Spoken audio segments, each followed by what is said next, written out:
Orijinal ətri necə seçə bilərik?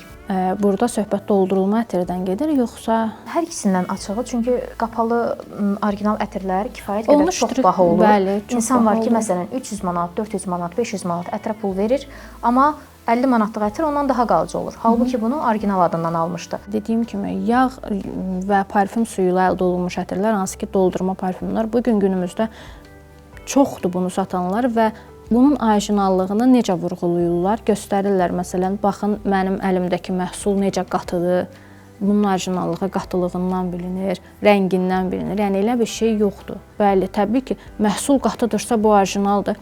Çox yanlış bir ifadədir. Əslində necə olmalıdır bəs? Doldurulma parfümü tutaq ki, çalxalayırsınız əlinizin altında. Yəni, siz mütəxəssis deyilsiniz, siz sadəcə olaraq müştərisiniz, getmişsiniz məhsul seçməyə. Parfümü çalxalayırsınız və çalxaladıqda hiss edirsiniz ki, orada bir bulanıqlaşma gedir. Burada doldurulma parfümdən gedir söhbət. Bir bulanıqlaşma gedir. Baxırsınız avtomatik ki, rəngi sanki bulandı. Elə bil ki, mən sizə nə edeyim? Yoğurt yediyimiz tutaq ki, qaşığı bir dənə suyun içərisinə salırıq, su necə bulanır? Parfümü də eləcə çalxalayırsınız. Bu rəngli parfüm ola bilər, şəffaf ola bilər. Əgər bulanırsa, deməli o yağ sintetikdir və onun tərkibindəki parfüm suyu adı ilə qatılan vasitə sırf spirtdir. Yəni günümüzdə istifadə etdiyimiz tibbi spirt.